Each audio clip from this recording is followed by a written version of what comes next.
What's up everyone, TechCloud here, and in this video I'm going to review the camera performance of the Sony Xperia Z3 Plus.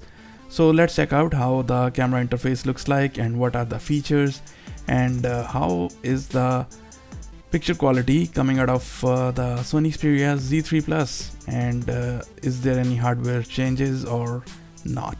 Inside, the hardware remains the same. It has the 1 wide 2.3 inch sensor with the 20.7 megapixel, and it has f2.0 G lens. It has a single LED flash. The front camera is upgraded to 5 megapixels. I normally use the camera in the manual mode, and if I want to launch the app using the shutter button, it automatically launch into superior auto mode, and that's very annoying that every time you have to change the mode. And these are the different modes available, and there are a few additionals such as the AR mask and the style portrait, as you can see over here. To me, these are just one-time interesting features or gimmicks, and if you are interested into something like this, then obviously you can use the faces like that, and you can even choose the faces of your friends. Technologically it is not perfect, but something interesting to see, but only for first few times.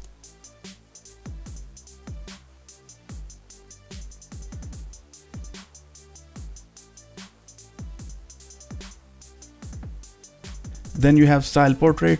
You can choose different styles, and you can take selfies if you are into such kind of thing.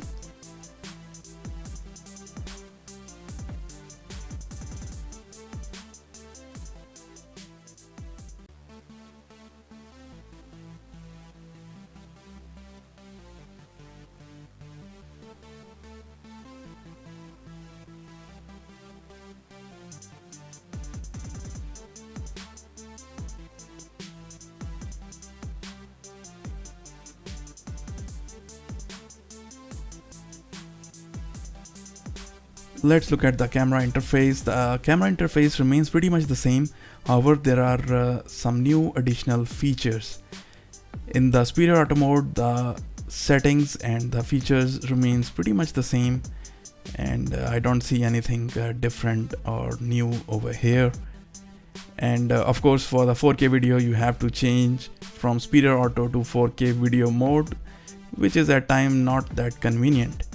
And in the manual mode, you have the settings for the white balance and the exposure compensation, and these settings pretty much the same that we have seen on the previous Sony devices. The annoying thing is that the HDR mode is not available in the 20.7 megapixel configuration, and also you cannot change the ISO as well in the 15 megapixel and 20 megapixel mode, which is really annoying, and it is not understandable why is that.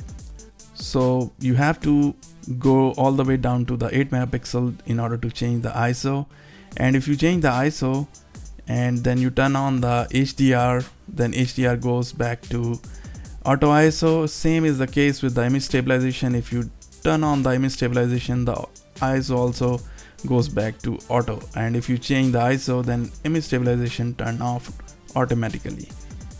Pretty annoying stuff. Sony has configured the device to shoot the photos in higher ISOs if you turn on the image stabilization, because you get the higher shutter speed when you turn on the higher ISOs. This is the reason why the ISO goes back to auto ISO once you turn on the image stabilization.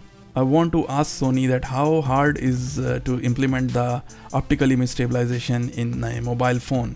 I don't want a thin phone over a function that is more desirable.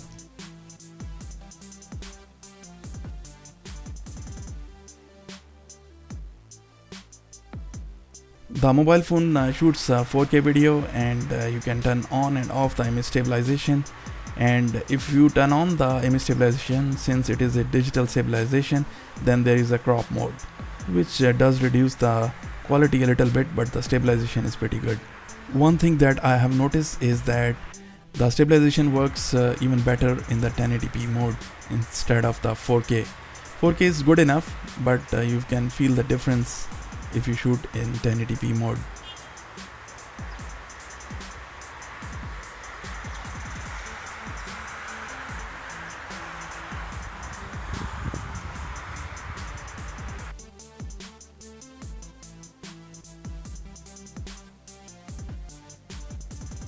In the daylight, the Z3 Plus takes pretty decent shots, and the colors and contrast is pretty good. The contrast is a little bit on higher side as compared to the Nikon D750, as you can see over here, and colors are pretty good, and the white balance mostly accurate, and as compared to the Z3 Plus white balance is better, but not all the time. As you can see over here, the white balance was off.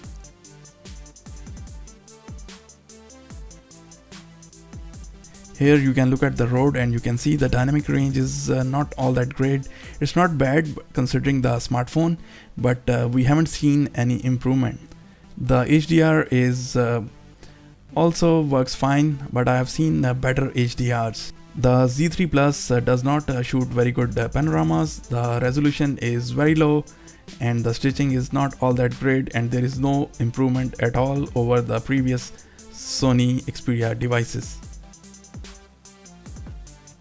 It has a 5 megapixel front facing camera, so you can shoot pretty decent selfies, and you can turn on the beauty mode, and also you can turn on the HDR mode as well.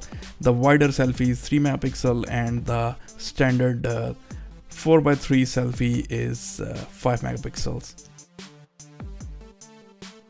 Low light is another area where I have seen the improvement on the Z3 Plus as compared to the Z3, but I have seen better low light performance on some of the other devices that I have previously used.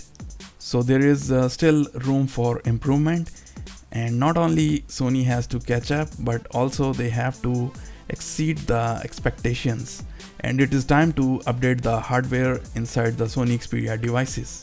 My biggest complaint with the Sony Xperia phones is the shooting experience. The shooting experience is not all that great. The autofocus is not pretty fast, and also the camera hunts for focusing at night in the low light conditions, and the shutter lag is pretty annoying. That shutter lag is mainly because of the autofocusing.